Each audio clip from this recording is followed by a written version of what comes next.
Hello guys, welcome back to my channel. आज हम जिस मानवा को एक्सप्लेन करने वाले हैं, उसका एमसी इतना ओवरडम है कि भाई लोग डंजन से बाहर निकलने की कोशिश करते हैं और ये बंदा खुद चलकर डंजन में घुस जाता है। और ट्विस्ट क्या है? ना कोई ओपी पावर, ना कोई हिडन स्किल, सीधा एक बेचारा फार्मर बनकर रह जाता है। अब सोचो, जहां लोग मॉन्स्टर्स से लड़ रहे हैं, वहीं हमारा एमसी खेत जोत रहा है। तो आज देखेंगे कि आखिर इस फार्मर एमसी की लाइफ में आगे क्या-क्या बवाल होने वाला है। और हाँ, मेरे ओजी सब्सक्राइबर्स को याद होगा वो पुरानी डंजन रीसेट मानवा, जिसकी वजह से चैनल पर कॉपीराइट स्ट्राइक भी आई थी। उसका कॉन्सेप्ट भी काफी सिमिलर था और काफी लोगों को पसंद आया था। तो अगर आपको वो वाली पसंद आई थी, तो यकीन मानो ये वाली उससे भी ज्यादा फनी और एंटरटेनिंग होने वाली है। तो बिना टाइम वेस्ट किए चलिए शुरू करते हैं आज की इस मजेदार मानवा की कहानी। पार्क सेजोन ग्रोसरी स्टोर से घर लौटता है और दुनिया भर में दिखाई देने वाले उन ह्यूज इनडिस्ट्रक्टिबल डंजन टावर्स में से एक की तरफ नजर डालता है।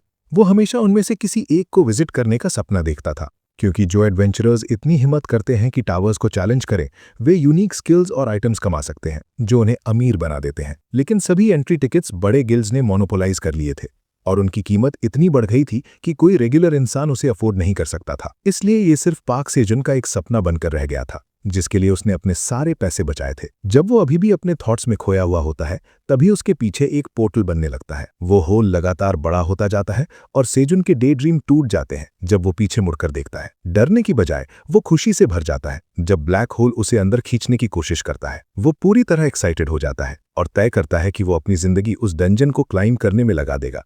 लेकिन उसके सपने टूटने लगते हैं जब होल गायब होने लगता है। बिना कुछ सोचे एमसी पूरी ताकत से ब्लैक होल की तरफ दौड़ता है और खुद को डंजन में इनवाइट कर लेता है। वो उस लाइफ टाइम अपॉर्चुनिटी को खो नहीं सकता था और सीधे होल में कूद जाता है। उसके बाद वो डंजन में गिरते हुए अपने चेहरे के बल गिरता है और जब आंखें खोलता है तो एक सुंदर जगह की उम्मीद करता है। सेजुन चारों तरफ बेहद खुशी से देखता है, लेकिन उसे एक बड़ा खाली गड्ढा मिलता है जिसमें वो गिरा था, जो उसकी कल्पना से बिल्कुल अलग था। वो डिसबिलीफ में चिल्लाता है और सोचता है कि क्या वो सही जगह पर है, लेकिन अब कुछ भी बदला नहीं जा सकता। हमारा बेचारा एमसी एक बार फिर रियलिटी से टकराता है। घंटों तक हर कोने में एग्जिट आइटम्स खरीदने के लिए स्टोर्स या ट्रेनिंग सेंटर्स ढूंढने के बाद उसे रियलाइजेशन होता है, लेकिन वहां कुछ भी नहीं है। हमारा बेचारा एमसी मदद के लिए रोते हुए चिल्लाता है, सोचता है कि वो खो गया है, लेकिन कोई उसकी मदद करने नहीं आता। जब वो सोच ही रहा होता है, तब उसके सुबह के अलार्म्स बजने लगते हैं। सेजुन ने डंजन में बिना सेल सर्विस के पूरा एक दिन बिता दिया था। तभी उसका पेट गुर्राने लगता है और वो अपने खरीदे हुए वेजीज की तरफ देखता है। उस बैग में एक बोतल पानी, 27 cherry tomatoes, 7 sweet potatoes, 10 green onions और एक एप्पल था। एप्पल खाकर जो ब्रेकफास्ट के लिए स्वादिष्ट लगा और एक रॉ स्वीट पोटैटो जो बहुत मीठा और क्रंची था, एमसी अपने पेट को एक डिसेंट मील से भर लेता है। खाने के बाद वो डंजन में लिटरली कुछ भी करने के लिए नहीं होने के कारण लेट जाता है। वो सोचता है कि वो यहाँ ज्यादा समय तक नहीं रह सकता। उसे कोई रास्ता ढूंढना होगा इससे पहले कि उसका खाना खत्म हो जाए और वो भूख से मर जाए। वो ये भी सोचता है कि अगर समय पर रेस्क्यू नहीं हुआ तो वो एक सूखी मम्मी बन जाएगा। लेकिन उसके बैड थॉट्स उसकी ऑप्टिमिस्टिक एनर्जी को हरा नहीं पाते और वो डंजन में किसी भी तरह सर्वाइव करने के तरीके सोचने लगता है। जब वो डंजन को मिरेकल्स की जमीन मानकर सोच रहा होता है, तो उसकी नजर उस एप्पल सीड पर जाती है जो उसने खाया था। वो एप्पल सीड उठाता है, ग्रीन अनियन रूट्स, कुछ टमाटर और स्वीट पोटैटोज लेकर उन्हें मिट्टी में लगाता है और उन पर पानी डालता है। एमसी खुद पर गर्व महसूस करता है और मोटिवेट होता है कि वो इन प्लांट्स के फल देने तक सर्वाइव कर सकता है। वो एक्साइटमेंट से उन लगाए हुए प्लांट्स को देखता है जो भविष्य में उसकी सर्वाइवल का सहारा होंगे। अचानक उसे डंजन से एक तेज आवाज सुनाई देती है और सेजुन डर जाता है, सोचता है कि शायद मॉन्स्टर्स हैं। लेकिन उसकी हैरानी के लिए वो एक ब्लू मून देखता है जिसकी रोशनी उस पर पड़ रही होती है। जैसे जैसे आवाजें डरावनी होती जाती है, एमसी स्ट्रगल करने लगता है क्योंकि उसका शरीर कमजोर महसूस करने लगता है। डर से जकड़ा हुआ वो अचानक आसमान में उड़ते हुए एक ब्लैक ड्रैगन की झलक देखता है जब सोलर इक्लिप्स होता है। वो ब्लैक ड्रैगन को देखता है और सोचता है कि वो कितना सुंदर है, लेकिन इससे पहले कि वो अपनी आंखों पर यकीन कर पाए, एमसी अचानक गिर जाता है और बेहोश हो जाता है। कुछ समय बाद सेजुन का फोन अलार्म बजता है और वो जाग जाता है। वो फोन उठाता है और चौंक जाता है जब उसे पता चलता है कि वो पूरे 2 दिन बेहोश था। शॉक में वो उठता है और पाता है कि उसकी पीठ में बहुत दर्द है और उसका शरीर बेहद कमजोर और थका हुआ महसूस कर रहा है। जब वो एक बड़े प्लांट के पास बैठता है तो उसे कुछ नोटिस होता है। उसके शरीर का दर्द अचानक खत्म हो जाता है जब वो देखता है कि उसके लगाए हुए ग्रीन अनियंस बहुत बड़े प्लांट्स बन गए हैं। वे 2 दिनों में इतनी तेजी से बढ़े थे कि सेजुन हैरान रह जाता है। वो सोचता है कि शायद डंजन में कुछ ऐसा है जिसने प्लांट्स की ग्रोथ को इफेक्ट किया, क्योंकि उसने टीवी पर देखा था कि प्लांट्स अलग हैबिटेट्स और क्लाइमेट्स में अलग बिहेव करते हैं। एमसी बाकी क्रॉप्स को देखने जाता है और टमेटो सीड से निकले छोटे स्प्राउट्स को देखता है जबकि ग्रीन अनियन प्लांट्स उनकी सनलाइट रोक रहे होते हैं। फिर वो बड़े और मजबूत ग्रीन अनियन प्लांट्स को हार्वेस्ट करने लगता है, सोचते हुए कि उनका टेस्ट कैसा होगा। वो खुशी से उन्हें खाता है, लेकिन अचानक उनकी तीखापन उसके मुंह में आग लगा देता है। उसका सिर फटने जैसा महसूस होता है, क्योंकि वे नॉर्मल से दुगने स्पाइसी थे, और दर्द में वो अपना चेहरा पानी में डाल लेता है। एमसी हैरान रह जाता है कि उनका फ्लेवर कितना कॉन्सेंट्रेटेड है, और फैसला करता है कि वो उन्हें तभी खाएगा जब उसे स्पाइसी खाने की क्रेविंग होगी, और अपने चेरी टमेटोज खाता रहता है। अगले सीन में पता चलता है कि डंजन में सूरज कभी नहीं डूबता। हर फ्लोर पर सोलर एक्लिप्स होता है, जिसे ब्लू मून कहा जाता है, लेकिन ये केवल 10th फ्लोर और उससे ऊपर होता है, जिससे सेजन को लगता है कि वो फर्स्ट फ्लोर पर नहीं है, क्योंकि उसने ब्लू मून देखा था। रॉ स्वीट पोटैटो खाते हुए वो उस ब्लैक ड्रैगन के बारे में भी सोचता है जो ब्लू मून के दौरान दिखाई दिया था, और मानता है कि वो भ्रम नहीं था। फिर कहानी हमें 10 साल पहले ले जाती है, जब ब्लैक टावर अस्तित्व में आया था। सालों में कई गिल्ड्स बने, जिनमें से एक फीनिक्स है, जो सबसे बड़ा गिल्ड है और हाल ही में 37th फ्लोर तक पहुंचा है। बाकी गिल्ड्स 31st से 37th फ्लोर्स की जानकारी को बहुत कॉन्फिडेंशियल रखते हैं, लेकिन 13 फ्लोर्स के नीचे की जानकारी इंटरनेट पर मार्केटिंग के लिए उपलब्ध है, जिसमें बताया गया है कि फ्लोर्स 2 से 10 तक स्केलेटन्स हैं, फ्लोर्स 11 से 20 तक गॉब्लिन्स हैं, फ्लोर्स 21 से 30 तक ओगर्स हैं, और 31st फ्लोर पर स्पाइडर्स होने की अफवाह है। हालांकि हर फ्लोर पर अलग अलग मॉन्स्टर्स हैं, किसी ने कभी ड्रैगन का जिक्र नहीं किया, जिससे सेजुन को लगता है कि शायद वो गलत था,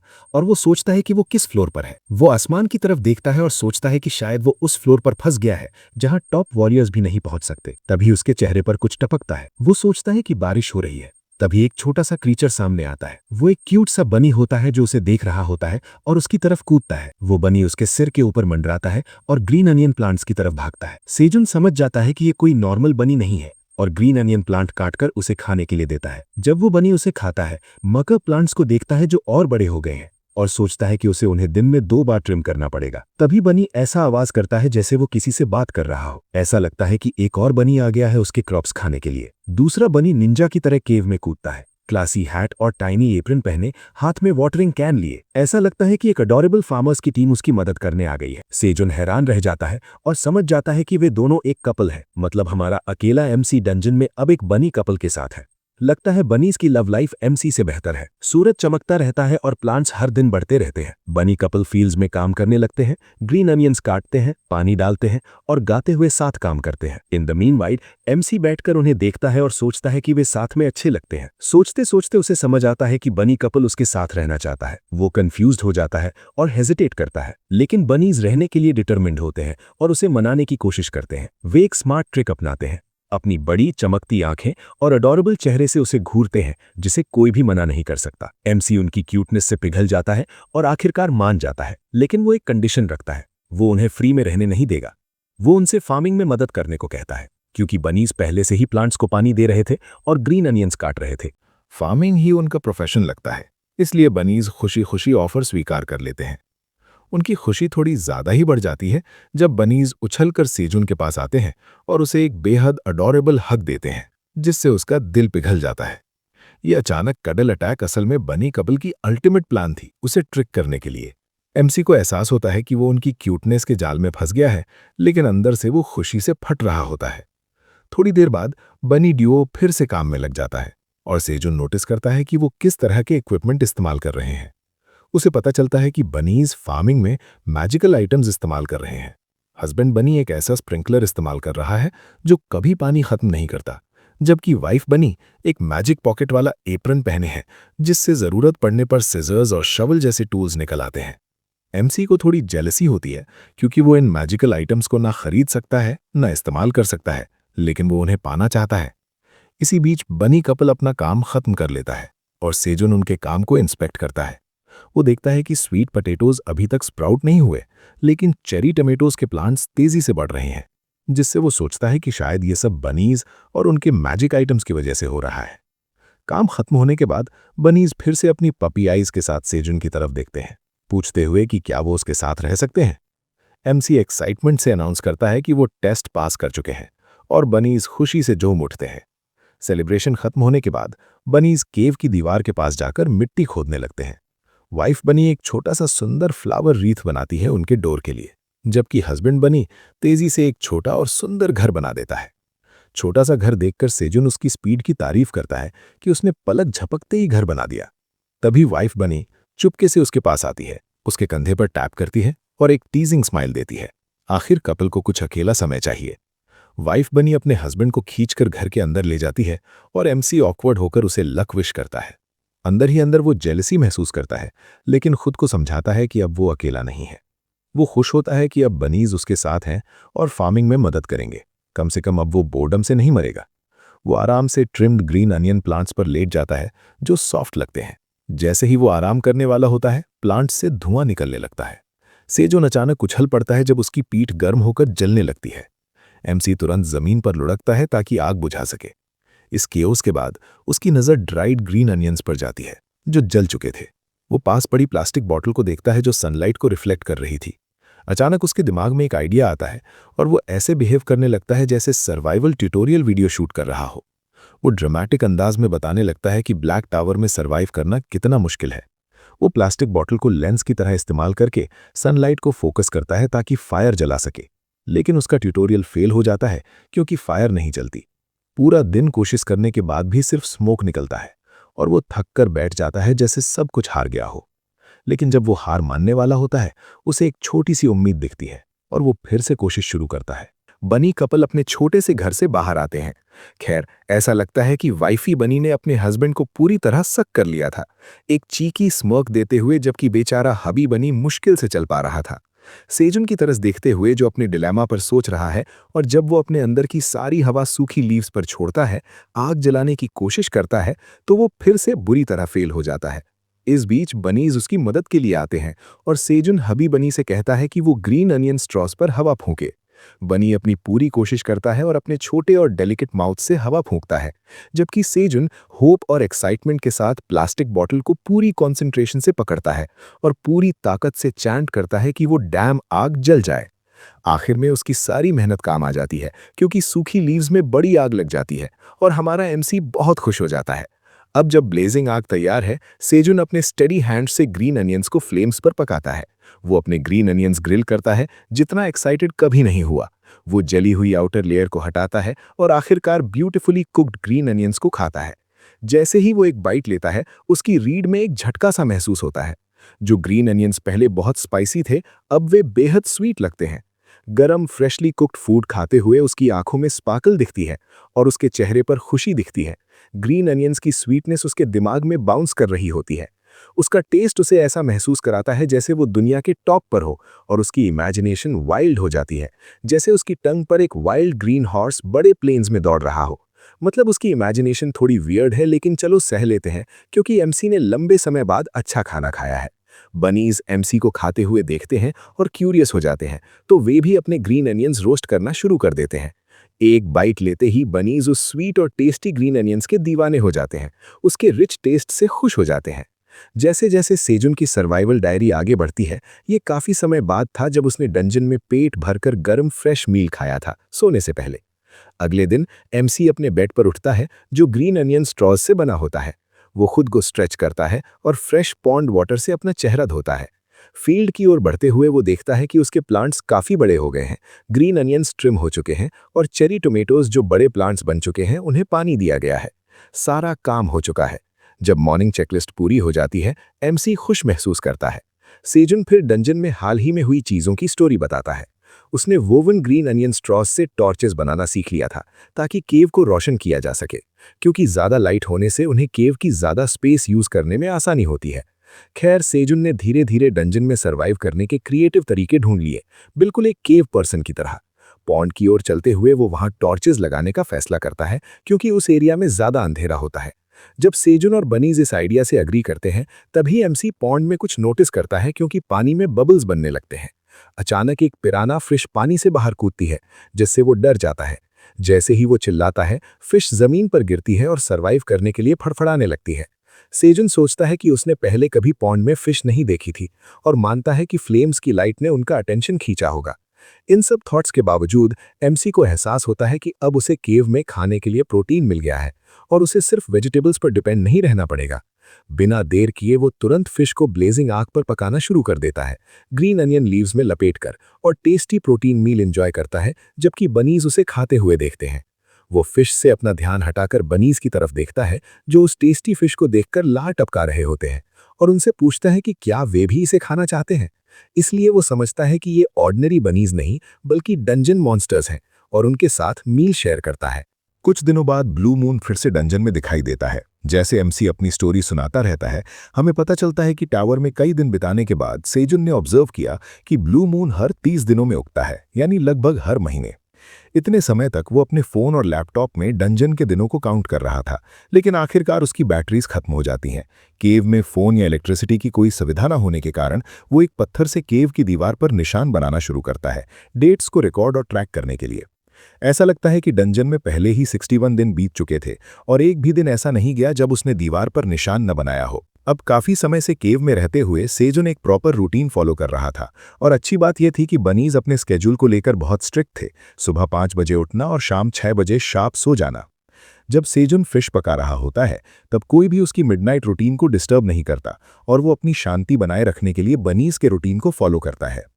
हमें यह भी पता चलता है कि हाल ही में फार्मर गैंग को एक खुशखबरी मिली थी। असल में बनी कपल के बच्चे हो गए थे।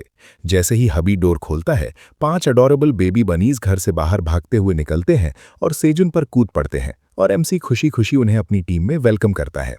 खैर, डंजन सेजुन के लिए एक रोलर कोस्टर राइड रहा है। मजेदार बात यह है कि अब वो क्यूट बेबी बनीज का अंकल बन चुका है। बाद में हबी बनी, जो मुश्किल से सो पाया था, अपने घर से बाहर आता है। पेरेंटिंग की वजह से पूरी तरह एग्जॉस्टेड दिखता है। एमसी बनीज को आराम करने की सलाह देता है और उन्हें ब्रेकफास्ट करने को कहता है, जबकि वो बेबी बनीज का ध्यान रखता है। एमसी, जो बेबी बनीज को संभालने के लिए बहुत एक्साइटेड है, चेरी टोमेटो के फ्लावर्स पर नजर डालता है जो अच्छे से ग्रो हुए हैं, और उसकी हैरानी का ठिकाना नहीं रहता जब पूरा गार्डन फ्लावर्स से भर चुका होता है। अब तक ये फ्लावर्स मैन्युअली पॉलिनेट किए जा रहे थे ताकि फ्रूट आ सके। हर दिन झुककर फ्लावर्स चेक करते करते सेजुन थक जाता है और विश करता है कि बीज आकर उसके फार्म में पॉलिनेशन कर दें, लेकिन उसकी ये सोच थोड़ी फारफेच्ड लगती है। इसी बीच एक बेबी बनी फ्लावर्स को सूंघने लगता है, अपना चेहरा उसमें डालकर पोलन को इनहेल करता है और फिर एक बहुत ही क्यूट स्नीज करता है। जब सेजुन बेबी बनी को पकड़ता है, वो चेरी टोमेटो फ्लावर्स की ओर देखता है और नोटिस करता है कि उनमें फ्रूट आ चुका है। ऐसा लगता है कि उनकी मेहनत अब रंग लाने लगी है। एमसी और बेबी बनीज खुशी से नाचने लगते हैं। आखिरकार ब्लू मून का दिन आ जाता है और एमसी सोलर एक्लिप्स से बचने के लिए सारी तैयारी करता है। वो आग बुझा देता है, ग्रीन अनियन लीव से कैमोफ्लाज बनाता है और उसे पहन लेता है ताकि गर्म रह सके। वो आसमान की ओर देखता है, एक्लिप्स शुरू होने का इंतजार करता है, जबकि बनीज अपने घर के अंदर चले जाते हैं और उसे गुड बाय करते हैं। उसे लगता है कि ये आसान होगा और एमसी उम्मीद करता है कि वो ब्लू मून से बच जाएगा और जिंदा रहेगा। कुछ ही देर में सोलर एक्लिप्स शुरू हो जाता है और डरावनी आवाजें डंजन में गूंजने लगती हैं। ये फैला केव के कोने में छिप जाता है, एंग्शियस महसूस करते हुए।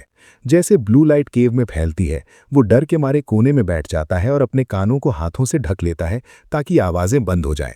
लेकिन सेजुन पहले से ही बहुत थका हुआ महसूस करता है।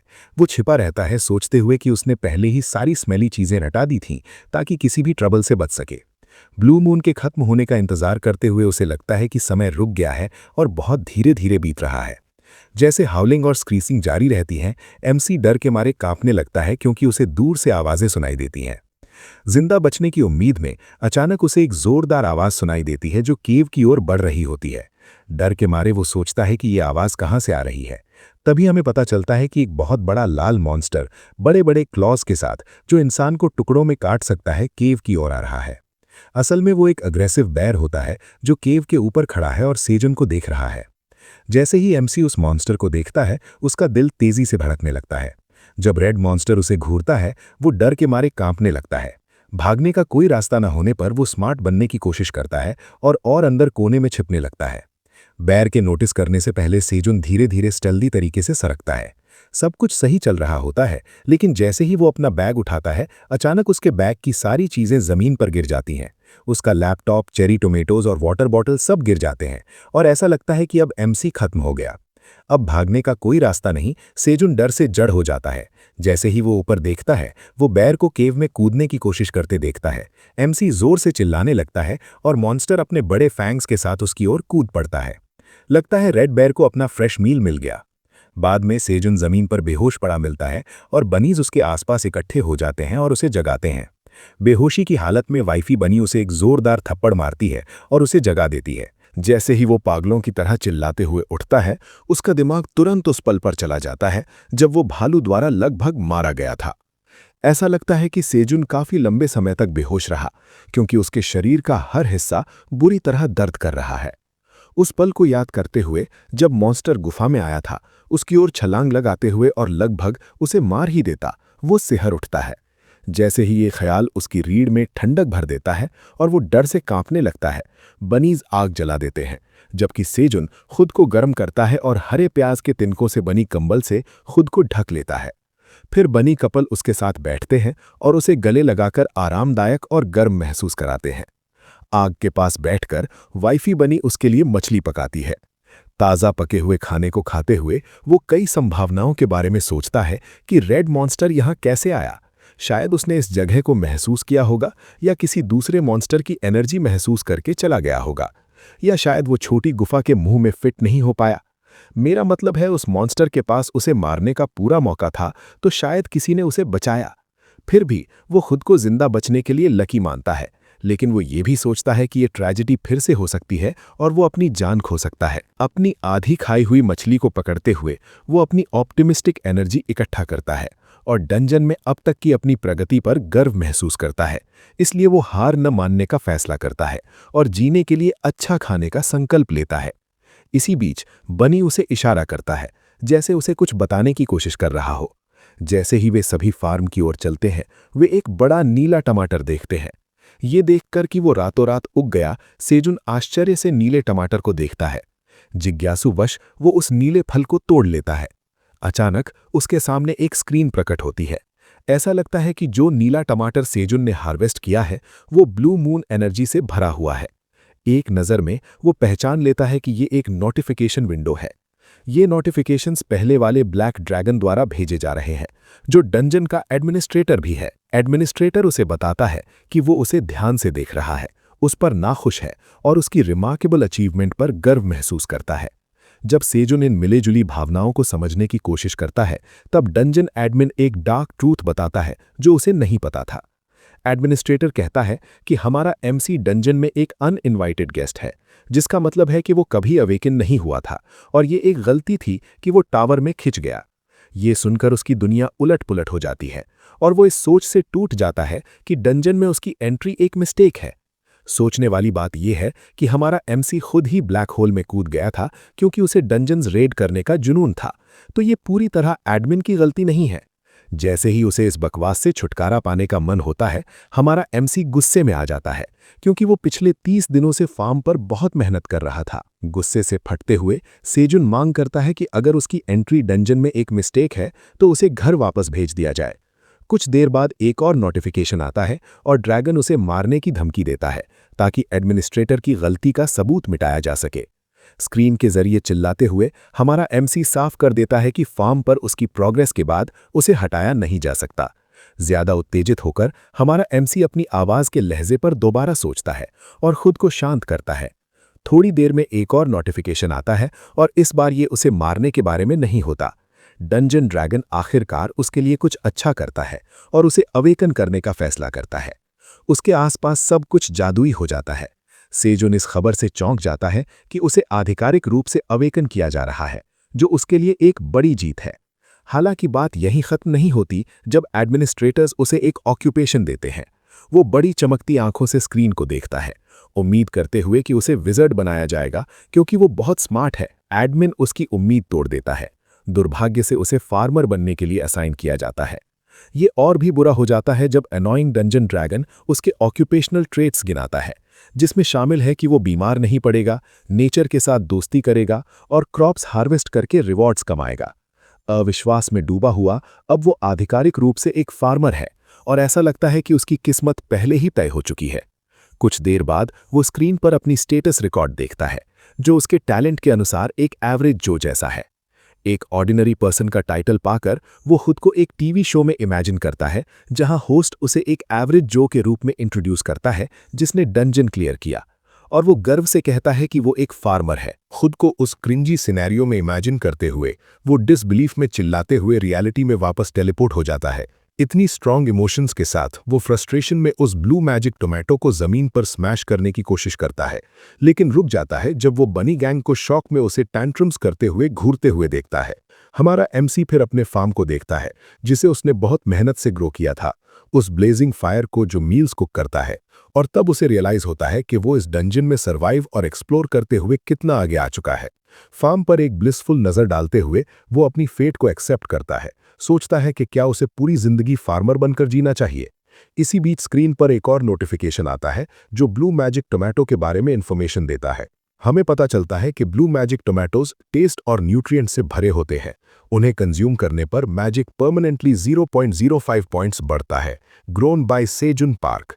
हमारा एमसी फिर कंफर्म करता है कि ये ब्लू मैजिक टोमेटोज आइटम्स हैं और ये धीरे धीरे उसके स्टैट्स बूस्ट करेंगे। सेजुन खुद पर और अपने फार्म पर प्राउड लगता है जिसे उसने इतनी मेहनत से ग्रो किया, और बनीज को ग्रैटिट्यूड दिखाता है क्योंकि उन्होंने प्लांट्स ग्रो करने में काफ़ी मदद की है। जब वो अपनी खुशी के मोमेंट सेलिब्रेट कर रहा होता है, डंजन ड्रैगन चुपके से स्क्रीन के जरिए हमारे खुश एमसी को देखता है और लगता है कि वो कुछ ईविल करने की प्लानिंग कर रहा है। जैसे ही ये सब होता है, एक और नोटिफिकेशन आता है और लगता है कि ये सेजुन के लिए एक नया क्वेस्ट है। उसका क्वेस्ट है मैजिक टोमेटो को एडमिनिस्ट्रेटर को ऑफर करना। ऐसा करने पर उसे एक ऑक्यूपेशनल स्किल मिलेगा, लेकिन क्वेस्ट डिक्लाइन करने का कॉन्सिक्वेंस है डेथ। लगता है एडमिनिस्ट्रेटर सेजुन को हमेशा के लिए खत्म करना चाहता है और अपनी गलती छुपाना चाहता है। हमारा एमसी क्वेस्ट पढ़ता है और कॉन्सिक्वेंसेस पढ़कर डर जाता है और सोचने लगता है कि क्या ये सच में लाइफ डेथ सिचुएशन है। जैसे ही नया क्वेस्ट आता है, हमारा एमसी लो की डर जाता है, ये सोचकर कि एडमिन उसे थ्रेटन कर रहा है। एडमिन सेजुन पर प्रेशर डालता है क्योंकि वो इस शॉकिंग थ्रेट से प्रभावित हो जाता है। खुद को सरेंडर करते हुए वो रिस्पेक्ट में झुकता है और मैजिक चेरी टोमेटो स्क्रीन को सर्व करता है। टोमेटो स्क्रीन के जरिए टेलीपोर्ट हो जाते हैं और हमारा एमसी आखिरकार क्वेस्ट कंप्लीट कर लेता है। रिलीफ की सांस लेते हुए वो रिवॉर्ड के बारे में लगभग भूल जाता है और उसे ओपन करने के लिए टैप करता है, ईगरली वेट करते हुए। जैसे सेजुन सोचता है कि एडमिन कितना जेनरस है, रिवॉर्ड एक ऑक्यूपेशनल एबिलिटी निकलती है जो उसके सीड्स के स्प्राउट होने की चांस बढ़ाती है। डिसअपॉइंटमेंट शुरू हो जाती है क्योंकि उसे रियलाइज होता है कि अब वो फार्मर लाइफ फॉलो कर रहा है। उस दिन बाद में जब सन हमेशा की तरह ब्राइटली शाइन करता है, हमारा एमसी अपनी वोवन फायर फ्लेम टॉर्च के साथ फिश पिरानास का शिकार करता है। उन्हें सर्वाइवल के लिए मारकर पॉइंट्स अर्न करता है। लगातार 5 पिरानास मारकर सेजुन 10 एक्सपी रिवॉर्ड अर्न करता है। एमसी बताता है कि अवेकनिंग ने उसकी मदद की क्योंकि सर्वाइवल के लिए पिरानास मारने से वो लेवल 2 तक पहुंच गया। और ज्यादा पिरानास मारने की इच्छा रखते हुए वो डिसाइड करता है कि सिर्फ पॉइंट्स के लिए ज्यादा फिश हंट नहीं करेगा, क्योंकि अगर वो उन्हें मारता रहा तो उसका मेन प्रोटीन सोर्स खत्म हो सकता है। जब वो ब्यूटीफुली कुक्ड फिश तैयार करता है, वो बनीज को मील के लिए बुलाता है। बेबी बनीज उसकी तरफ दौड़ते हैं और वो फिश को उनके बीच डिवाइड करता है क्योंकि उनकी एपेटाइट उनके साइज के साथ बढ़ रही है, और बनी कपल को 2 कुक्ड फिश देता है। डिलिशियस मील खाते हुए हमारा एमसी बनीज के बारे में हिडन ट्रूथ जानता है। हमें पता चलता है कि बनी कपल वाइट फार्मर बनीज हैं जो डंजन मॉन्स्टर्स हैं और फार्मिंग में स्पेशलाइज करते हैं, जैसा कि उनके नाम से पता चलता है। वे डंजन में वेल नोन मॉन्स्टर्स नहीं हैं और इसी कारण रियल वर्ल्ड में लोग उनके बारे में नहीं जानते। सेजुन सोचता है कि फार्मर बनीज केव में कैसे आए होंगे, ये मानते हुए कि उन्होंने अपना फार्म खो दिया होगा, और सोचता है कि वे घर कैसे लौट सकते हैं। लैंग्वेज बैरियर उसे सोचने पर मजबूर करता है और वो उनसे कम्युनिकेट करने की इच्छा करता है। अंत में हमारा एमसी अनाउंस करता है कि आज फार्म पर एक बड़ा दिन है और फार्मर बनीज एक्साइटेड हो जाते हैं। फार्म पर पहुंचकर वे देखते हैं कि beautiful cherry tomatoes finally ripen हो गए हैं और वे हैरान रह जाते हैं। Fully ripened cherry tomatoes farm पर ब्लॉसम हो चुके हैं, वही मोमेंट जिसका सेजुन और फार्मर बनीज इंतजार कर रहे थे। जब बनीज खुशी से उछल रहे होते हैं, हमारा एमसी ओवरवेल्म हो जाता है और उसकी आंखों से खुशी के आंसू बहने लगते हैं, ये मानते हुए कि उसने आखिरकार अपनी मेहनत का फल पा लिया है। ब्लू मैजिक टोमेटो हार्वेस्ट को याद करते हुए सेजुन सावधानी से रेड टोमेटोज की ओर बढ़ता है। उसके हाथ कांपने लगते हैं और बनीज की नजरें उस पर टिकी होती हैं। तेजी से धड़कते दिल के साथ वो रेड चेरी टोमेटो तोड़ता है, एक परफेक्टली राइपेंड फ्रूट जिसे उसने हार्वेस्ट किया। पता चलता है कि ये रेड चेरी मैजिक टोमेटोज भी आइटम्स हैं और सेजुन हर राइप टोमेटो हार्वेस्ट करने पर रिवॉर्ड्स अर्न करेगा। हमें पता चलता है कि ये मैजिक चेरी टोमेटोज न्यूट्रिएंट्स और टेस्ट से भरे हैं और इन्हें कंज्यूम करने पर 10 ग्राम्स बॉडी फैट डिसॉल्व होता है और मैजिक एनर्जी 0.01 पॉइंट के लिए 10 मिनट्स तक बढ़ती है। इन टमाटरों को एक साथ 10 तक कंज्यूम किया जा सकता है। उस मैजिक फ्रूट को पकड़ते हुए हमारा एमसी हैरान हो जाता है जब उसे पता चलता है कि ये चेरी टोमेटोज मैजिक एनर्जी बढ़ा सकते हैं। सेजुन राइपेंड चेरी टोमेटोज हार्वेस्ट करता रहता है और रिवॉर्ड्स अर्न करता रहता है। इसी बीच वो रेड चेरी टोमेटोज हार्वेस्ट करते हुए एक अनराइपेंड टोमेटो पर ठोकर खाता है। जब वो उसे तोड़ता है, उसे कोई रिवॉर्ड या पॉइंट्स नहीं मिलते क्योंकि वो आइटम नहीं बल्कि एक ऑर्डिनरी टोमेटो है। इसीलिए वो केयरफुली आइटम्स हार्वेस्ट करता है रिवॉर्ड्स अर्न करने के लिए। एक लंबे दिन के बाद हमारा एमसी आखिरकार अपने द्वारा उगाए गए फल का स्वाद चखता है। चेरी टोमेटो को मुंह में डालते हुए वो देखता है कि एंग्री बनीज उसे घूर रहे हैं क्योंकि उसने उनके साथ शेयर नहीं किया। ये कहते हुए कि सब ने मिलकर मेहनत की है, हमारा एमसी बनीज से माफी मांगता है और उन्हें प्लेंटी ऑफ अनराइपेंड चेरी टोमेटोज देता है ताकि वे साथ में एंजॉय कर सकें। अब जब बनीज को उनका हिस्सा मिल गया, वे सक्सेसफुल टोमेटो हार्वेस्ट सेलिब्रेट करते हैं। सेजुन चेरी टोमेटो को अपने मुंह में डालता है। उसका मुंह फ्लेवर्स से भर जाता है और उसका दिमाग उड़ जाता है। ऐसा लगता है जैसे चेरी टोमेटोज का स्वीट टैंगी फ्लेवर उसे समर नाइट की याद दिला रहा हो। ये नॉस्टैल्जिक और ब्रेथ टेकिंग स्वाद उसकी यादें वापस ले आता है और उसकी आंखों में आंसू ले आता है। बनी कपल उसे हैरानी से देखते हैं जबकि बेबी बनीज चेरी टोमेटोज के साथ खेलते हैं।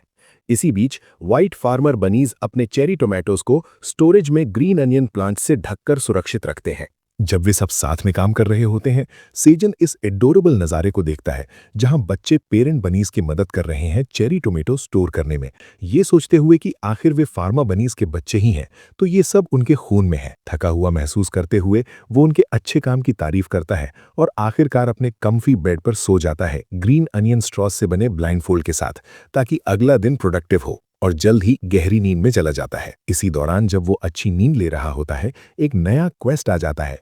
करवटें बदलते हुए हमारा एमसी किसी को भी अपनी नींद डिस्टर्ब नहीं करने देता। अचानक स्क्रीन बस करती है और जोरदार आवाज निकालती है जिससे सेजन बुरी तरह डर जाता है। उसकी पीसफुल नींद खराब करते हुए वो गुस्से में अपना क्वेस्ट पूरा करता है जिसमें उसे डंजन एडमिनिस्ट्रेटर को 100 मैजिक चेरी टोमेटोज ऑफर करने होते हैं। एडमिन खुश हो जाता है जब हमारा एमसी टोमेटोज को स्क्रीन के जरिए फेंकता है और क्वेस्ट कंप्लीट हो जाता है। रिवॉर्ड को एक फोर्स्ड लॉटरी की तरह सोचते हुए वो इस बार कोई यूजफुल एबिलिटी पाने की उम्मीद करता है। जैसे ही वो रिवॉर्ड खोलता है, ये हार्वेस्ट ऑप्टिमाइजर नाम की एबिलिटी निकलती है जो थोड़े कच्चे या ज्यादा पके फलों को ऑप्टिमाइज कर सकती है। शुरू में वो डिसअपॉइंटेड हो जाता है लेकिन बाद में रियलाइज करता है कि ये बहुत यूजफुल है। इस एबिलिटी की वजह से वो अनराइप या ओवरराइप फ्रूट्स को सही कंडीशन में राइप बना सकता है और ज्यादा पॉइंट्स अर्न कर सकता है। अब उसका काम ज्यादा एफिशिएंट हो गया क्योंकि उसे टोमेटोज के पकने का इंतजार नहीं करना पड़ता। जैसे ही वो थोड़ा आराम करने का सोचता है, एक और क्वेस्ट नोटिफिकेशन में आ जाता है जिसमें admin 200 harvested magic cherry tomatoes मांगता है बिना किसी रिवॉर्ड के। मन मारकर सैजन क्वेस्ट कंप्लीट करता है डंजन ड्रैगन द्वारा दी गई एबिलिटी के बदले में। लेकिन ये तो बस शुरुआत थी। टावर मैनेजर लालची होता जाता है, अपनी पावर का मिसयूज करते हुए चेरी टोमेटोज की मांग 200 से 250 और फिर 300 तक बढ़ा देता है। हमारा एमसी पेशेंस के साथ सिचुएशन को हैंडल करता है और रिवॉर्ड्स के लिए क्वेस्ट्स कंप्लीट करता रहता है। लेकिन जब नया क्वेस्ट आता है, हमारा एमसी आखिरकार गुस्सा खो देता है जब डंजन ड्रैगन उससे 500 हार्वेस्टेड मैजिक चेरी टोमेटोज मांगता है बिना किसी रिवॉर्ड के। खून खौल उठता है और इस बार वो गुस्से में साफ मना कर देता है। स्पष्ट है कि टावर मैनेजर अपनी पावर का गलत इस्तेमाल कर रहा है और हमारे एमसी को स्लेव बनाना चाहता है। लेकिन सैजन इस बार अपने लिए खड़ा हो जाता है और उस घमंडी ड्रैगन को उसकी जगह दिखा देता है। एडमिन इस बोल्ड मूव से हक्का बक्का रह जाता है और हमारा एमसी महसूस करता है कि उसका इस्तेमाल हो रहा है क्योंकि वो सारा काम करता है और बदले में कुछ नहीं मिलता। लगता है डंजन ड्रैगन चेरी टोमेटोज का आदी हो चुका है।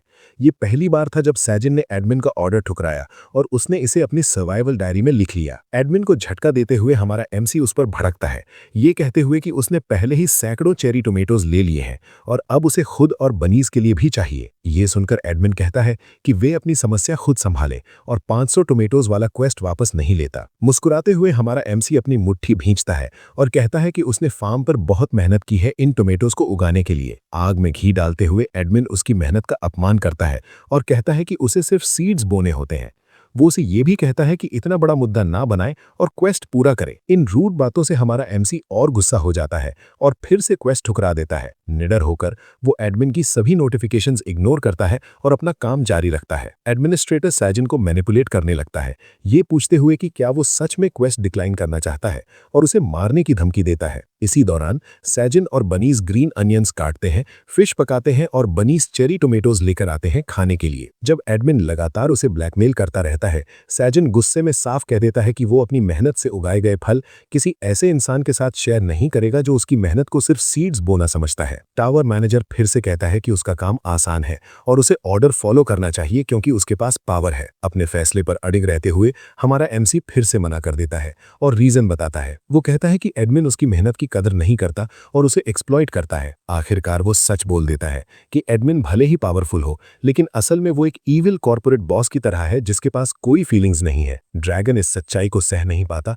और गुस्से से भर जाता है। सैजन फिर अपने चेरी टोमेटोज खाता है, ड्रैगन को चिढ़ाते हुए जो स्क्रीन से उसे देख रहा होता है। एडमिन गुस्से से पागल हो जाता है जब वो सैजन को अकेले टोमेटोज एंजॉय करते देखता है और उसे मारने की धमकी देता है। लेकिन हमारा एमसी बेफिक्र होकर अपना फल खाता रहता है। अब उसे उस रूड कॉर्पोरेट बॉस की परवाह नहीं। हालांकि गुस्से में भरे एडमिन को शांत करने के लिए सैजन उसे 5 चेरी टोमेटोज दे देता है और कहता है कि बाकी बाद में देगा क्योंकि उसे बनीज के लिए भी चाहिए। आखिरकार डंजन एडमिन उसे माफ कर देता है और इस बार बात को यहीं खत्म कर देता है। स्क्रीन गायब होने के बाद सैजन मुस्कुराता है, ये समझते हुए कि एडमिन उतना अनरीचेबल नहीं है जितना उसने सोचा था और शायद वो उससे माफी मांगना चाह रहा था। अगला सीन उस दिन का है जब ब्लू मून फिर से उगने वाला है।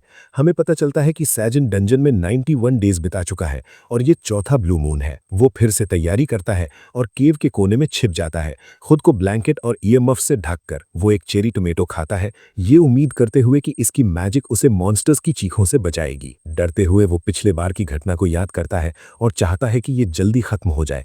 तभी ब्लू मून दिखाई देता है। वो देखता है कि ब्लू मून की रोशनी उसके प्लांट्स पर पड़ती है और वे मैजिक की तरह चमकने लगते हैं। हैरान होकर वो चेरी टोमेटोज को देखता है जो ब्लू मून एनर्जी से ब्लूम होकर फल बन जाते हैं। स्वीट पोटैटो प्लांट्स भी चमकने लगते हैं और उनके पत्ते नीले हो जाते हैं। सैजन तुरंत दौड़कर जाता है और सॉइल खोदकर fully ripe blue sweet potatoes निकालता है। हमें पता चलता है कि ये ब्लू स्वीट पोटैटोज न्यूट्रिशियस और टेस्टी हैं और इन्हें खाने से स्ट्रेंथ परमानेंटली 0.05 पॉइंट्स बढ़ती है। वो उत्साह से स्वीट पोटैटोज निकालता है और रिवॉर्ड्स अर्न करता है। साथ ही ब्लू मैजिक चेरी टोमेटो भी तोड़ता है। एक हाथ में ब्लू स्वीट पोटैटो और दूसरे में ब्लू चेरी टोमेटो लेकर सैजन खुशी से चमक उठता है जैसे उसने दुनिया जीत ली हो। लेकिन उसकी खुशी ज्यादा देर तक नहीं टिकती जब उसे नया क्वेस्ट मिलता है। जानते हुए कि एडमिन कितना जिद्दी है, क्वेस्ट में उससे माइटी स्वीट पोटैटो और मैजिक चेरी टोमेटो देने को कहा जाता है बिना किसी रिवॉर्ड के, और मना करने पर उसे मारने की धमकी दी जाती है। सच में एडमिन सारी हदें पार कर रहा है अपनी पावर का मिसयूज करके अपनी क्रेविंग्स पूरी करने के लिए।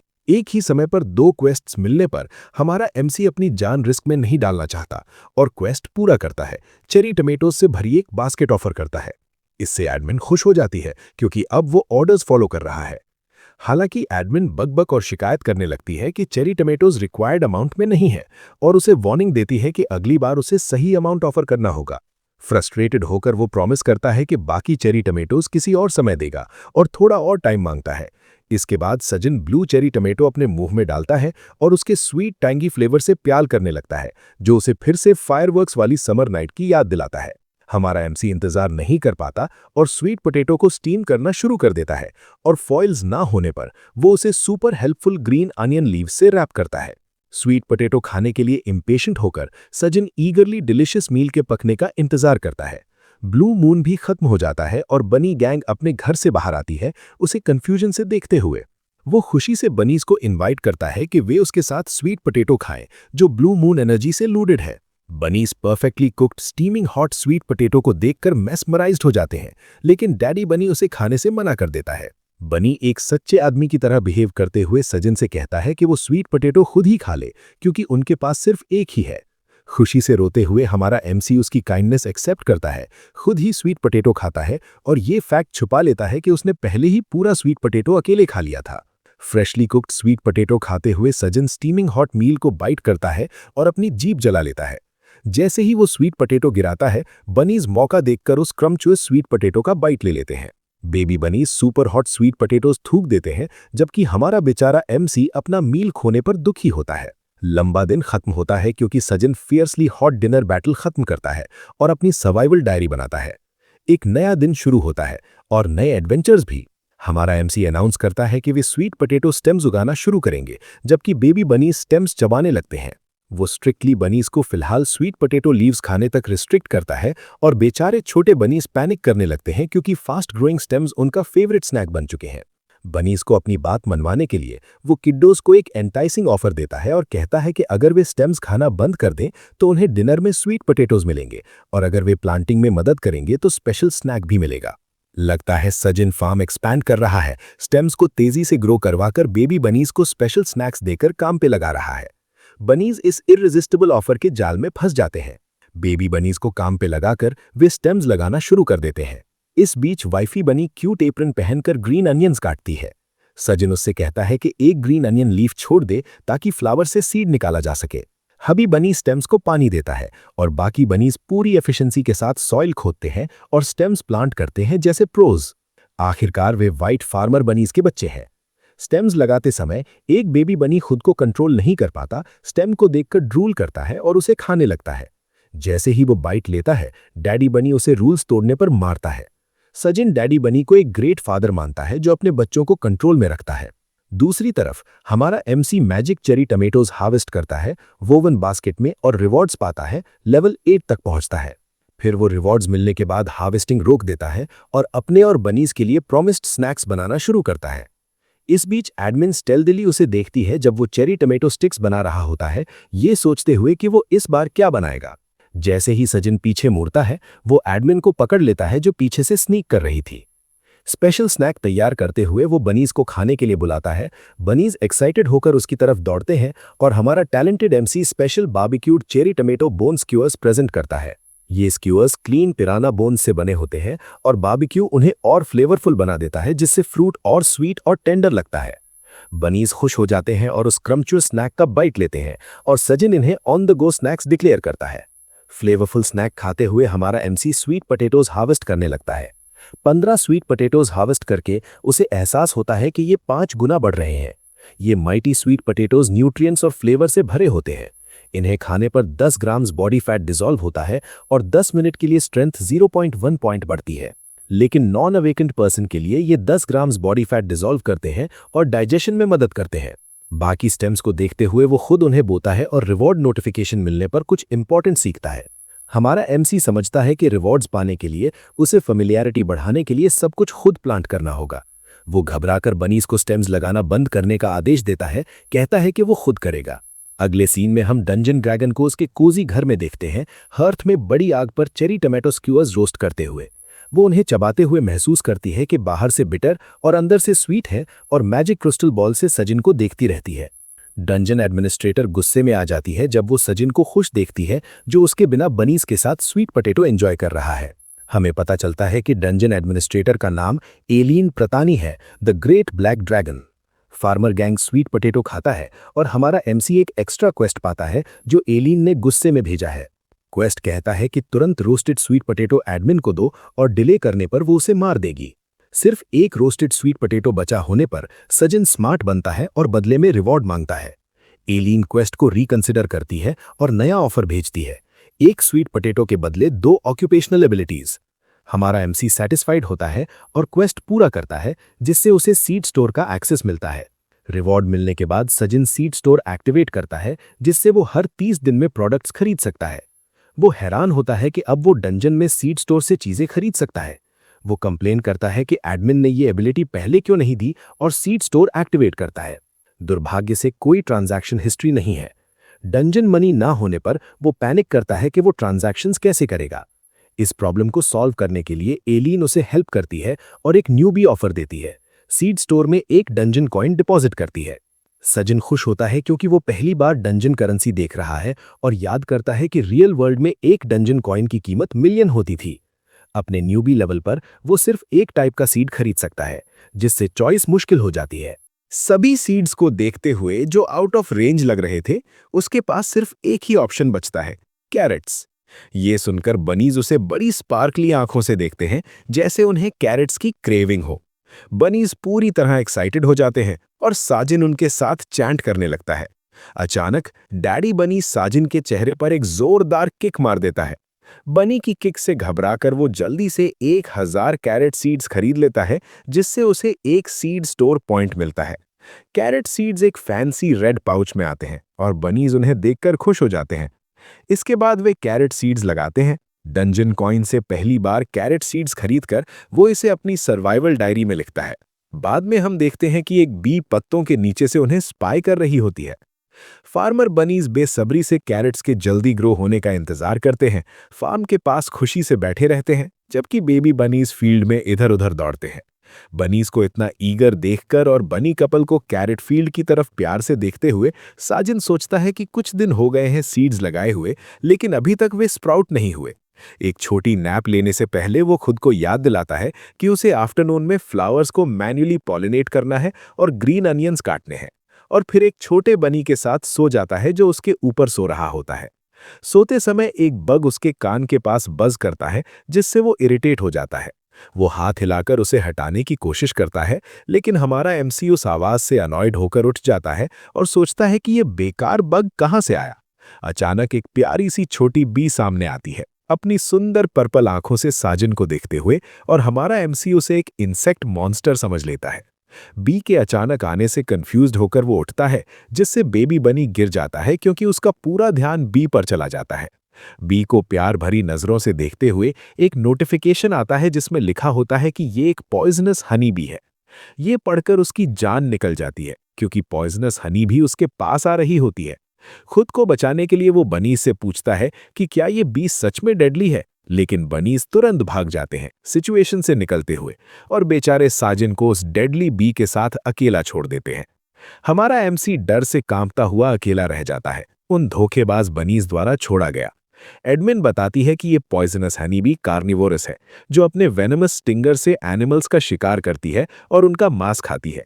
एडमिन आगे वार्न करती है कि इस डेडली बी के स्टिंगर से दूर रहें।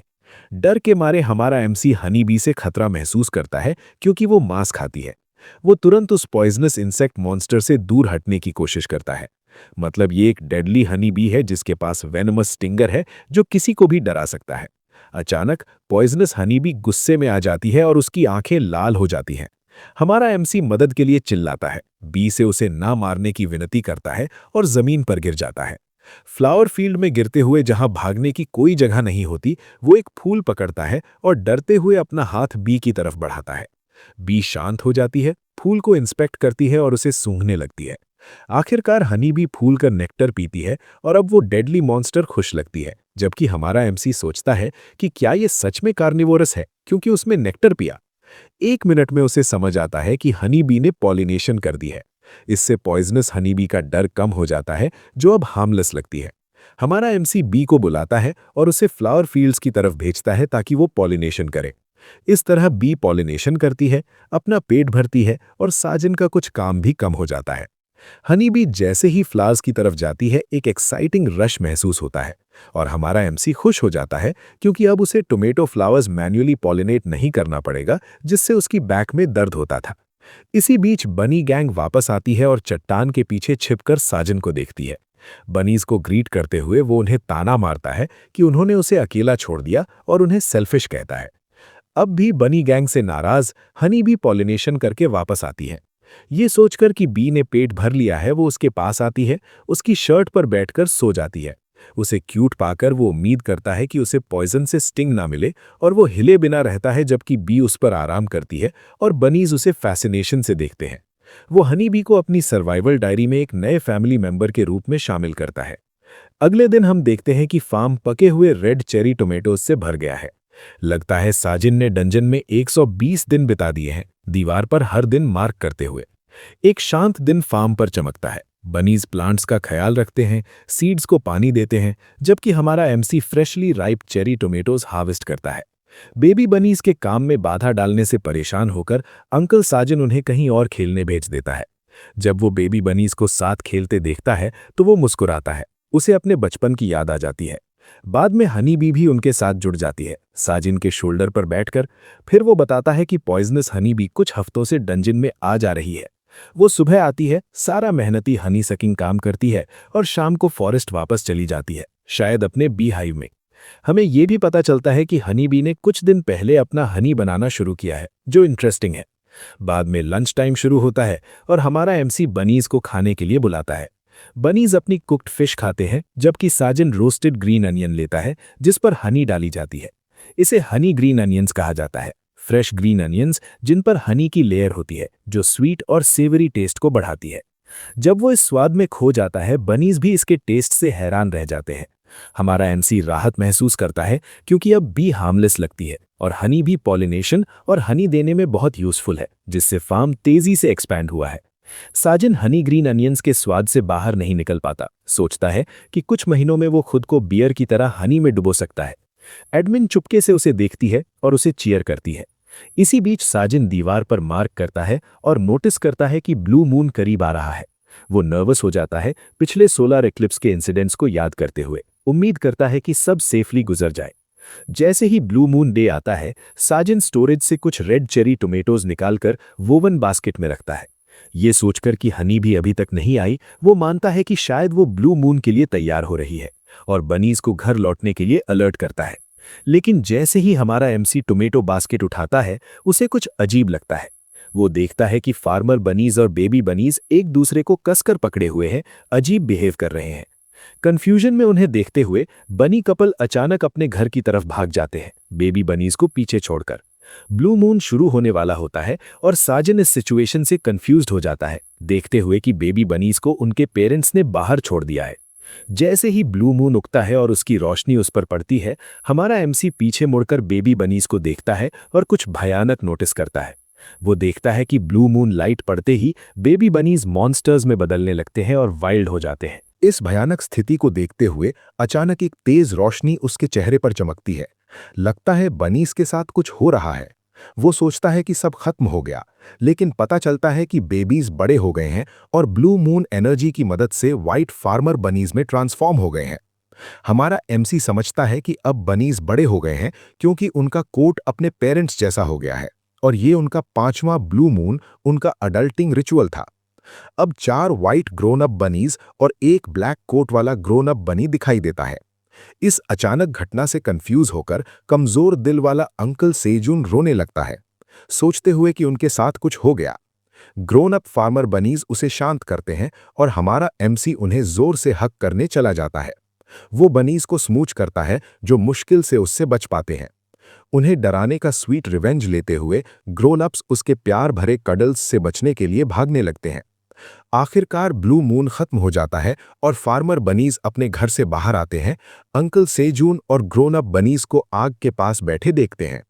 हमारा एमसी इस होलसम मोमेंट को महसूस करता है जब ग्रोन अप बनीज अपने पेरेंट्स से मिलते हैं और गले लगते हैं, और वो न्यूली यंग फार्मर बनीज के लिए एक पार्टी करने के बारे में सोचता है। तभी एक यंग व्हाइट फार्मर बनी अपना हाथ हिलाता है और उसके हाथ में एक आइटम प्रकट होता है। ऐसा लगता है कि चारों व्हाइट फार्मर बनीज ने अपने आइटम्स समन किए हैं। White sickle farmer, white wagon farmer, white sprinkling can farmer और व्हाइट शवल फार्मर। अपने आइटम्स पाकर पेरेंट्स उन्हें चीयर करते हैं क्योंकि अब वे भी उनकी तरह फार्मर्स बन गए हैं। ये देखकर सेजून समझता है कि जब बनीज बड़े होकर व्हाइट फार्मर बनीज बनते हैं तो हर एक को एक आइटम मिलता है, और सोचता है कि वो कभी कोई आइटम बोरो नहीं कर पाएगा। इसी बीच एक व्हाइट फार्मर बनी ब्लैक बनी को वैगन से बाहर फेंक देता है और हमारा एमसी अभी भी सोच में डूबा रहता है। जैसे ही वो ब्लैक बनी से पूछता है कि उसे कोई आइटम क्यों नहीं मिला, उसके हाथ में एक बड़ा वुडन हैमर प्रकट होता है और हमारा एमसी समझ जाता है कि वो फार्मर नहीं बल्कि ब्लैक वॉरियर बनी है। बाद में सभी व्हाइट फार्मर बनीज फार्म पर काम करने लगते हैं, 2 ग्रीन अनियंस काटते हैं, 2 फील्ड को पानी देते हैं, एक फ्रेशली हार्वेस्टेड टोमेटोज वैगन में ले जाता है और एक शवल से सॉइल खोदता है। Wagon farmer bunnies cherry tomatoes को व्हील बैरो में सेजून के पास लाते हैं, जहां वो उन्हें रॉक्स से बने स्टोरेज में रखता है जो ग्रीन अनियन लीव्स से ढका होता है। खुशी के आंसू सेजून की आंखों से बहने लगते हैं जब वो ग्रोन अप बनीज को अपने पेरेंट्स की मदद करते हुए देखता है। फिर उसका ध्यान ब्लैक वॉरियर बनी पर जाता है। वो उसे आराम से चेरी टोमेटोज खाते हुए देखता है और पूछता है कि क्या वो कभी काम भी करता है। वो सोचता है कि वॉरियर बनी का काम क्या होता है और मानता है कि उनका काम लड़ना होता है। लेकिन डंजन में कोई मॉन्स्टर्स नहीं है जो फार्म को खतरा पहुंचा सके, इसलिए बड़ा वुडन हैमर फार्मिंग में बेकार लगता है। ब्लैक वॉरियर बनी पॉन्ड की तरफ जाता है और उसकी तरफ इशारा करता है। हमारा एमसी समझ जाता है कि वो पॉन्ड से फिश हंट कर सकता है, जो उनके लिए हेल्पफुल होगा। उसकी ताकत टेस्ट करने के लिए सेजून पॉन्ड के पास खड़ा होता है, फायर टॉर्च से फिशेस को बाहर लुभाता है और वॉरियर बनी हैमर लेकर तैयार खड़ा होता है। जैसे ही फिश पानी से बाहर उछलती है, वॉरियर बनी पूरी ताकत से हैमर मारता है और फिश को पूरी तरह कुचल देता है, जैसे फिश जूस बना दिया हो। ये देखकर हमारा एमसी हैरान रह जाता है। निराश होकर वे डिनर में सॉगी क्रिट फिश खाते हैं, जबकि व्हाइट फार्मर बनीज उसे गुस्से से देखते हैं, जिससे उसे गिल्ट होता है। लेकिन अंकल सेजून माहौल हल्का करने की कोशिश करता है और ब्लैक बनी को उम्मीद देता है कि प्रैक्टिस से वो अच्छा हंटर बन जाएगा। कुछ समय बाद बनीज अपने रोल्स में ढल जाते हैं और सेजून उनकी मदद करता है। डंजन में 125वां दिन आता है और सीड स्टोर 30 दिन बाद फिर खुलता है। खुश होकर हमारा एमसी सोचता है कि इस बार कौन से सीड्स खरीदे, लेकिन उसकी खुशी तब खत्म हो जाती है जब वो देखता है कि सीड्स की कीमत पहले से ज्यादा बढ़ गई है। 3 सीड ऑप्शंस सामने आते हैं और सिर्फ 0.09 डंजन कॉइन्स होने के कारण वो केवल वैक्सीकॉन सीड्स खरीद सकता है। वो फ्यूचर परचेसेस को लेकर चिंतित हो जाता है, क्योंकि अगर प्राइसेस ऐसे ही बढ़ते रहे तो वो कुछ भी नहीं खरीद पाएगा और उसके पास डंजन कॉइन्स कमाने का कोई तरीका भी नहीं है। हमें बताया जाता है कि डंजन में हंटर्स या लोग 3 तरीकों से डंजन कॉइन्स कमा सकते हैं। पहला तरीका है डंजन फ्लोर्स क्लियर करके रिवॉर्ड्स पाना, जो एक बार में बड़े रिवॉर्ड्स देता है। दूसरा तरीका है मॉन्स्टर्स को मारकर उनके बॉडीज बेचकर कॉइन्स कमाना, जो सबसे ज्यादा इनकम देता है। तीसरा तरीका है क्वेस्ट्स पूरा करके रिवॉर्ड्स पाना। दुर्भाग्य से सेजून इनमें से कोई भी तरीका इस्तेमाल नहीं कर सकता, क्योंकि वो डंजन से बाहर नहीं जा सकता और उसके पास सिर्फ डंजन ड्रैगन के एक्सप्लॉयटेटिव क्वेस्ट्स ही बचे हैं। वो घबराकर एडमिन को बुलाता है और क्वेस्ट्स पूरा करने के बदले डंजन कॉइन्स मांगता है। नोटिफिकेशंस आते हैं और पता चलता है कि एडमिन को डंजन करेंसी के बारे में पता ही नहीं है, लेकिन वो प्रॉमिस करती है कि जब वो बड़ी हो जाएगी तो कॉइन्स देगी। वो सोचता है कि ड्रैगन को कॉइन्स के बारे में नहीं पता और उसकी उम्र पूछता है। एलीन बताती है कि ये सीक्रेट है, लेकिन वो अंदाजा लगाती है कि उसकी उम्र करीब 300 साल है, जिससे हमारा एमसी घबरा जाता है। वो विरोध करता है कि कॉइन्स पाने के लिए उसे कई जेनरेशंस तक इंतजार करना पड़ेगा। वो एडमिन को समझाने की कोशिश करता है कि वो केव में फंसा है और रिप्रोड्यूस भी नहीं कर सकता, लेकिन स्क्रीन गायब हो जाती है, जिससे वो और गुस्सा हो जाता है। फिर वो खुद को शांत करता है और कॉर्न सीड्स खरीदने का फैसला करता है, क्योंकि वे स्वादिष्ट होते हैं और उनसे टॉर्टिलास भी बन सकते हैं। सभी फायदे सोचकर वो 200 वैक्सी कॉर्न सीड्स खरीद लेता है। एक रेड पाउच प्रकट होता है और शाइनी कॉर्न सीड्स बाहर निकलते हैं, जिससे सेजून और बनीज एक्साइटेड हो जाते हैं। लेकिन पहले वो डिनर करने का फैसला करते हैं, क्योंकि उन्हें भूख लगी होती है। वे फिशेस पकाते हैं और पेट भरकर खाते हैं और बाकी फिशेस को सुखाकर बाद के लिए रख लेते हैं। बाद में बी उसके पास आती है और उसके गालों से लगती है। वो सोचता है कि हनी भी अब केव में ज्यादा समय बिता रही है, लेकिन उसे उसकी प्रेजेंस अच्छी लगती है। अचानक बी को केव के ऊपर कुछ अजीब महसूस होता है। अलर्ट हनी बी और ब्लैक वॉरियर बनी लड़ने के लिए तैयार हो जाते हैं और ऊपर कूदते हैं, सोचते हैं कि ये कोई डंजन मॉन्स्टर है।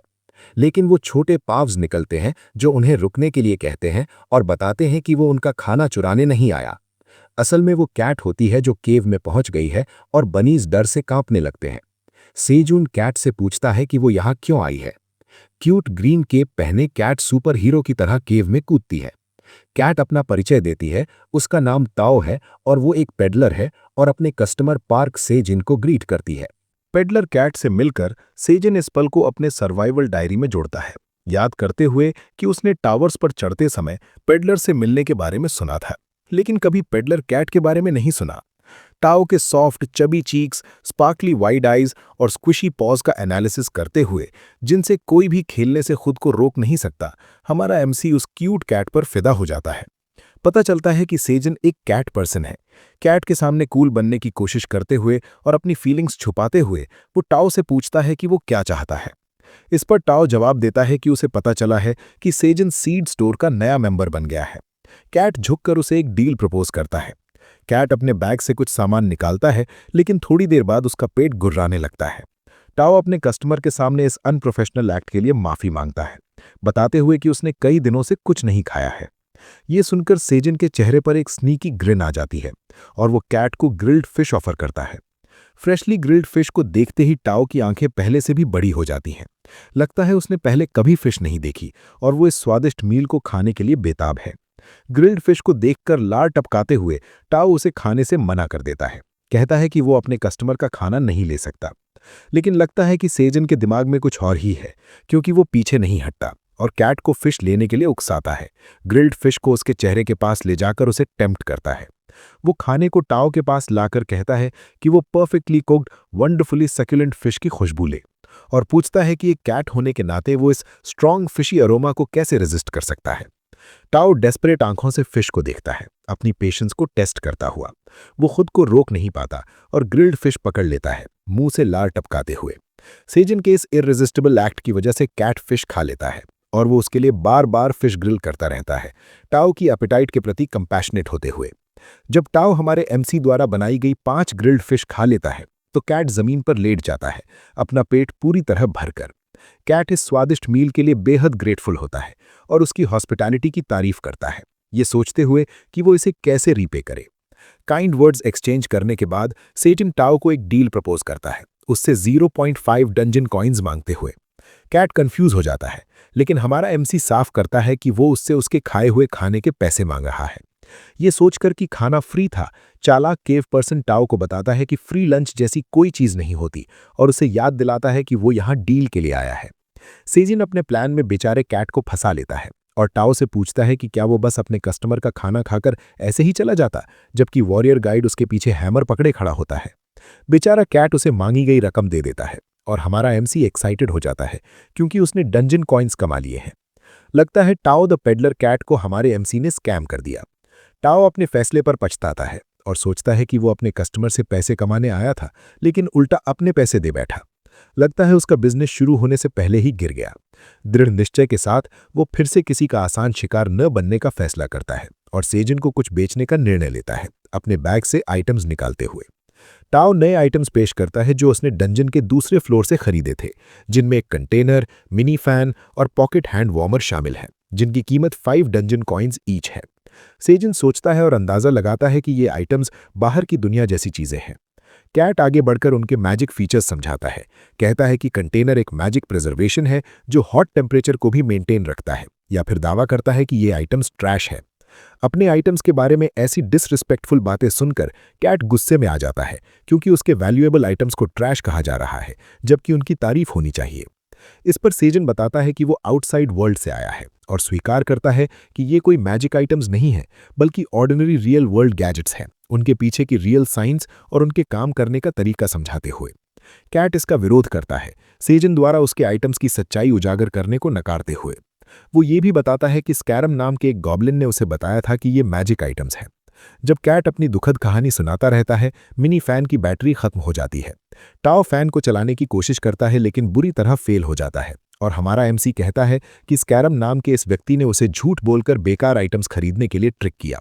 ये सुनकर टाओ टूटने के कगार पर आ जाता है। उसे याद आता है कि गॉब्लिन कितना फ्रेंडली था और वो आसानी से उसके झांसे में आ गया। टूटा हुआ कैट डिसबिलीफ में रह जाता है, गॉब्लिन द्वारा धोखा खाकर अपने छोटे पॉज से जमीन पर मारता है और खुद को यूजलेस कैट कहते हुए रो पड़ता है, जो आसानी से बहक जाता है और ठगा जाता है। ये सोचते हुए कि टाओ सच में एक रियल कैट जैसा लगता है, हमारा एमसी उससे अपनी ट्रैजिक स्टोरी शेयर करने को कहता है। टाओ फिर अपनी दुखद कहानी बताता है, रिवीलिंग कि वो 75th फ्लोर से है, जो डंजन के न्यूट्रल जोन्स में से एक है। वो मैरिल से प्यार में कर बैठता है, जो उसके विलेज ग्रेनियर की सबसे खूबसूरत कैट वुमेन है। हिम्मत जुटाकर वो आखिरकार अपने प्यार का इजहार करने का फैसला करता है। मैरिल को फिश से भरे बुके के साथ प्रपोज करता है। वो उससे अपनी गर्लफ्रेंड बनने को कहता है। जैसे ही मैरिल, एक खूबसूरत ग्रे कैट एक खूबसूरत ब्लू ड्रेस में सामने आती है, फिशेस की बदबू सूंघते ही वो अपने शार्प क्लॉज से बुके को फेंक देती है और छोटी फिशेस जमीन पर बिखर जाती है। टाओ का गिफ्ट खराब कर देती है। वो अपना हाथ झटकते हुए कहती है कि ये फिशेस चस्ती मिनोज जैसी बदबू करती है। टाओ इस रूड एक्ट से हर्ट हो जाता है और कहता है कि इन मिनोज फिशेस को ढूंढने में उसे घंटों लगे, जबकि मैरिल बिना किसी गिल्ट के खड़ी रहती है। इसी बीच एक और ब्लैक कैट सीन में आता है। ब्लैक कैट एक फैंसी एंट्री करता है, ये कहते हुए कि मैरिल इन सस्ती फिशेस की हकदार नहीं है। टाओ के आश्चर्य के लिए वो ऑरिन द ब्लैक कैट निकलता है, विलेज के सबसे अमीर परिवार का बेटा, जिसके हाथ में एक बड़ा सैल्मन होता है। ऑरिन अपना महंगा गिफ्ट दिखाता है। टाओ के गिफ्ट को नापसंद करते हुए वो कहता है कि कोई कैट मैरिल जैसी लेडी को सस्ती फिश कैसे दे सकता है, और जोड़ता है कि एक रियल मैन जैसे वो प्रीमियम सैल्मन देता है। मैरिल, लालची कैट, उस महंगे सैल्मन से इंप्रेस हो जाती है और पूरी तरह उसी पर फिदा लगती है। अपना सेल्फ रिस्पेक्ट कुचलते हुए टाओ चिल्लाता है कि मैरिल को फैटी फिश पसंद नहीं है, लेकिन कोई उसकी बात नहीं सुनता। सबसे अपमानजनक तरीके से रिजेक्ट होकर टाओ टूट जाता है। जब ओरिन और मैरिल सैल्मन स्टेक खाने उसके घर जाते हैं, मैरिल खुशी से अपनी टेल हिलाते हुए उस अमीर कैट के साथ चली जाती है और दयालु टाओ को बेहद शर्मिनाक तरीके से ठुकरा देती है।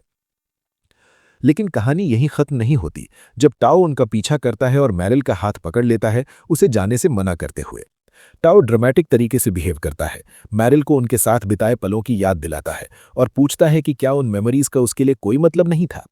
कैट एक मेलोड्रामा जैसा सीन क्रिएट करता है, लेकिन रियलिटी में लौटते हुए मैरिल उसका हाथ झटक देती है और बताती है कि उसने बस उसे कुछ बार स्माइल किया था क्योंकि वो हर जगह उसका पीछा करता था, और टाओ को और अपमानित करते हुए कहती है कि वो उसके जैसे गरीब कैट से नफरत करती है जो चस्ती मिनोज की बदबू करता है।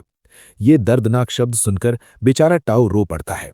मतलब कैट काफी डिल्यूजनल है, सिर्फ इसलिए रोमांटिक सिनेरियोज बना लेता है क्योंकि कोई खूबसूरत औरत उस पर स्माइल कर देती है। अगला सीन हमें प्रेजेंट डे में ले आता है, जहां टाओ अपनी स्टोरी खत्म करता है बताते हुए कि मैरिल को ओरिन जैसे अमीर कैट के हाथों खोने के बाद वो अपने विलेज को छोड़ देता है ताकि वो अमीर बनकर बदला ले सके, और इसके लिए वो पेडलर बनने का फैसला करता है। पता चलता है कि टाओ पेडलर इसलिए बना ताकि वो अपने रिवेंज को पूरा कर सके उस औरत द्वारा ठुकराए जाने के बाद जिससे वो सबसे ज्यादा प्यार करता था। उसकी दर्दनाक कहानी सुनने के बाद सेजन और बनीस चुप रह जाते हैं।